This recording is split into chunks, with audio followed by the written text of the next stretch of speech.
the United States is massing more naval forces off the coast of Venezuela. President Trump is sending America's largest aircraft carrier to help stop the small boats that he says are transporting drugs to the US. His administration says 57 people have been killed in US strikes on these alleged drug boats. On Wednesday, he said US forces had almost completely stopped the drugs coming into America by sea. Speculations therefore growing about what the USS Gerald R Ford's mission in the Caribbean could be. Donald Trump says he hasn't ruled out strikes on land-based targets in Venezuela. He says the US is in armed conflict with the cartels there. But Venezuela accuses the American president of using drug trafficking claims to fabricate a war in Latin America. US strikes on what it says are drug smuggling boats have been escalating for weeks. Dozens of people have been killed in the attacks in international waters. Donald Trump maintains it's part of a campaign to stop drugs flowing into the US. The Navy has supported our mission to blow the cartel terrorists the hell out of the water. You see that? And you know, there are no boats in the water anymore. You can't find any. We're having a hard time finding them. Despite Trump's claims, the deadly boat strikes have continued. And as the number grows, so do questions about their legality and motivation. It murders civilians without providing information as to their identity, without providing the nature of the cargo aboard the vessels, and without providing any evidence on the imminent nature of an armed attack against US forces. This is not self-defense. These are extrajudicial executions. Venezuela says the boat strikes are part of a wider attack and aim to overthrow President Nicolas Maduro's regime. Maduro faces charges of narco-terrorism in the US with a $50 million bounty for his capture. And Trump believes that Nicolas Maduro is an illegitimate president leading an illegitimate regime that has been trafficking drugs to the United States of America for far too long, and we're not going to tolerate it. Analysts say while drugs do flow through Venezuela, they're usually headed to Europe, with the Pacific route preferred by traffickers trying to reach the United States. The US has been ramping up its military presence in the Caribbean. There are now 10,000 Marines, at least 8 warships, a submarine, drones and fighter jets in the region, an unprecedented show of force to confront suspected drug boats. Nicolas Maduro is a brutal dictator, and I think this administration is interested in advancing democracy in Venezuela.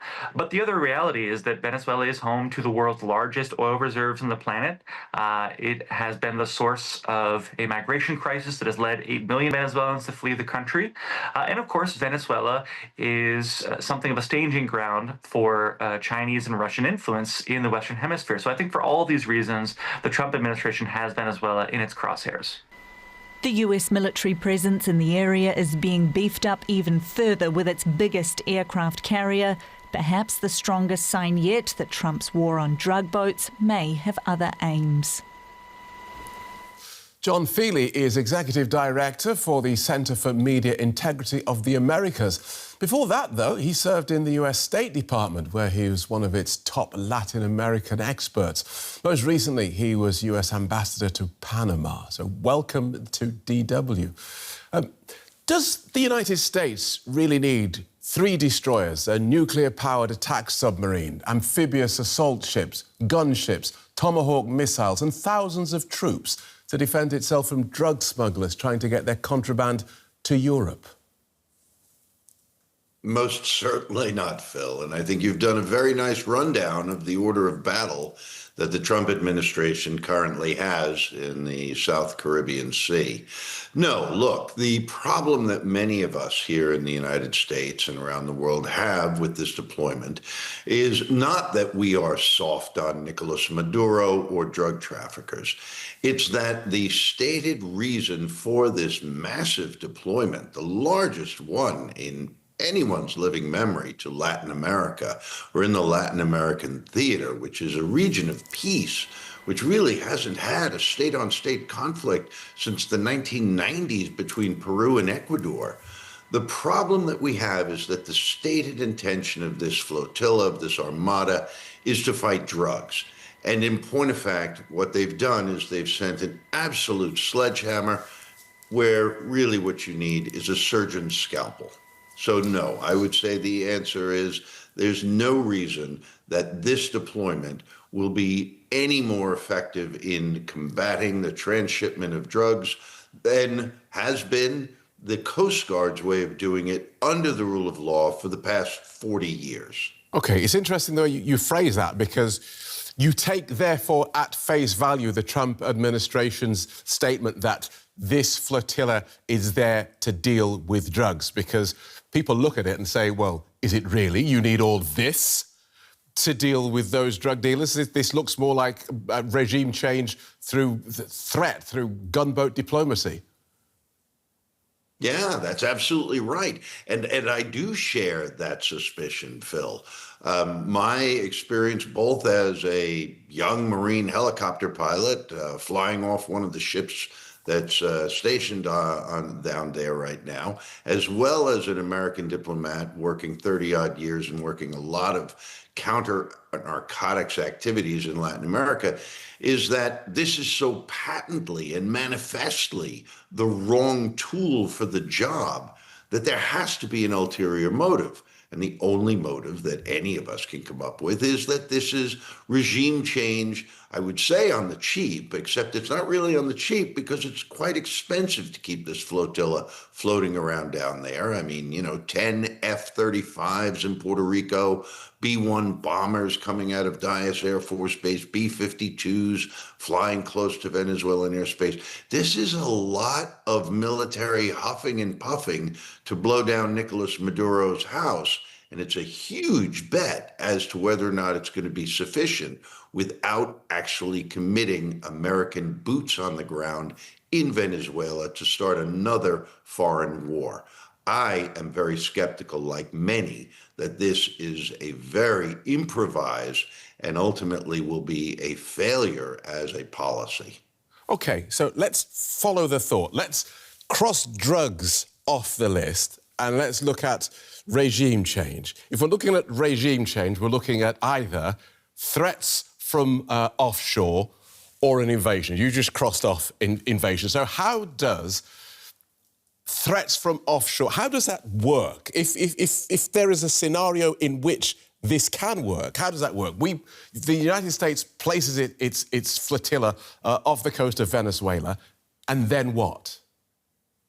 Okay, you've just raised two good points. Let me get back to one thing, though. When I say that I've crossed drugs, or you say that I've crossed drugs off the list, let me make very clear that critics of the Trump policy in Venezuela or in the South Caribbean, like me, we are not in any way, shape, or form minimizing the threat to American national security or, frankly, to American health and well-being that illegal narcotics represents. Understood.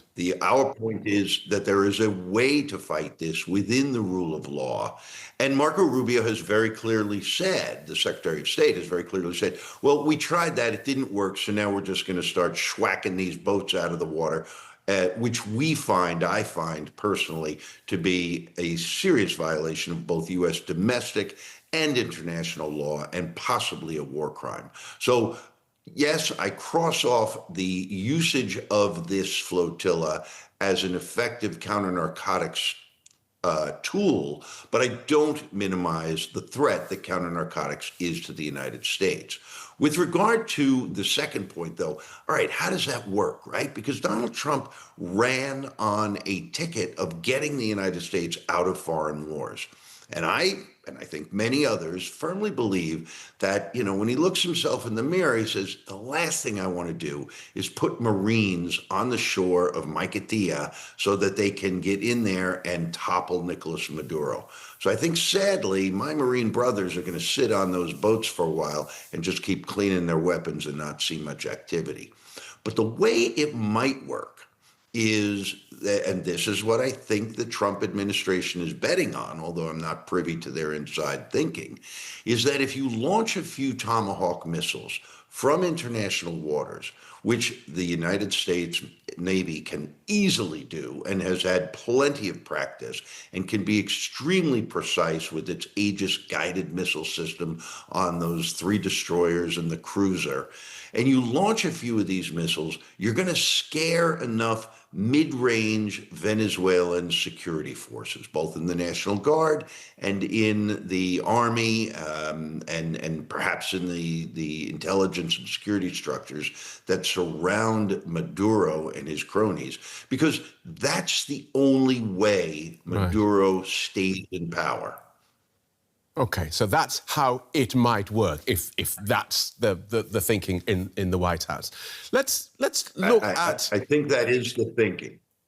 Let's look at going back to taking the president at face value. The US has killed anywhere between 30 and 60 people in this deployment, in 13 or so raids, and the president has talked about killing these so-called narco-terrorists. And to listen to that, you can see people getting, yes, let's get the bad guys. But then you look at the detail and you read, well, first of all, is narco-terrorists an actual thing? And does the US just get to kill them without due process?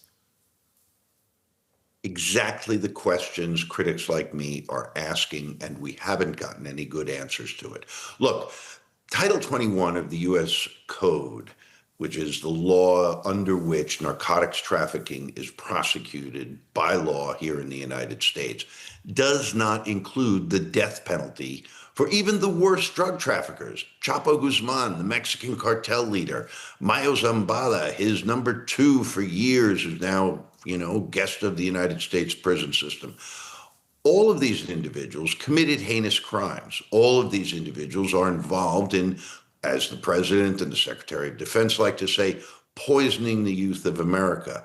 There's no Republican versus Democrat ideology here that separates a common American government perception that illegal narcotics are bad for the United States. They're bad for the world and for any population for that matter.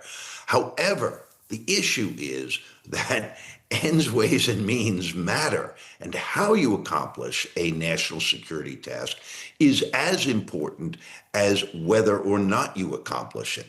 And so I think that even though there are many people in the United States, certainly many people in the president's base of political support, who may live in places that are horribly affected by fentanyl and opioid overdoses, they're not going to waste the time to listen to somebody like me explain that only 8 to 12% of the cocaine that comes out of the Andes comes from Venezuela and reaches U.S. shores. They're not going to be too terribly disturbed about my distinction that it's not cocaine that kills Americans, it's fentanyl. When you just lump them all under the term narco-terrorists, it becomes easy to support politically, and that's what President Trump and his team are counting on, as I believe they violate international and U.S. law.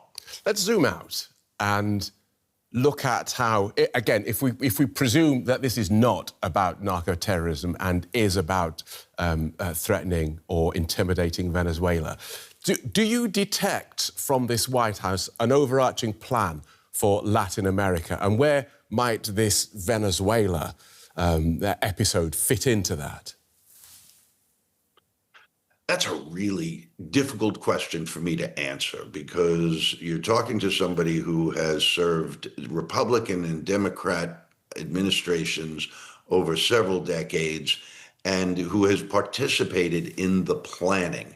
And I'm not in the planning of an overarching strategy right now. I live in Washington, I read and I speak to a lot of people. But the fact is, I have no view into what their strategic thinking is beyond an assumption that Donald Trump himself, as an individual leader, believes in the spheres of influence sort of, approach to world power. There are basically 3 big powers right now, the United States, China, and Russia. The deference that Trump shows to Vladimir Putin, beyond all rational explanation, leads me to conclude that he believes Putin should have his sphere of influence Xi Jinping in China should have his sphere of influence, and Donald Trump should have his sphere of influence. Well, that logically is the Americas. And it would explain why in January he started to speak about retaking Greenland and the Panama Canal. So if this is the Donroe Doctrine, as some have called it, and his notion is that he should be the top dog, or the United States should be the top dog in a hemisphere, in a Western hemisphere, that has somebody like Nicolas Maduro, who is obviously a very nefarious actor who runs a regime that violates the human rights of Venezuelans and has taken what once was a relatively prosperous country and put it in the economic dumper. Well, then it kind of stands to reason that if he's not too worried about the niceties of international law, maybe taking this guy out with a huff and a puff and making his regime collapse, or maybe even putting a missile on top of Miraflores Palace in Caracas, would be perfectly in keeping with Trump's view that, as Thucydides, the Greek historian, said 2,500 years ago, hey, the strong do what they will, the weak do what they must. We'll leave it there. Good talking to you. Thanks for guiding us through that so clearly. John Feeley from the Centre for Media Integrity of the Americas.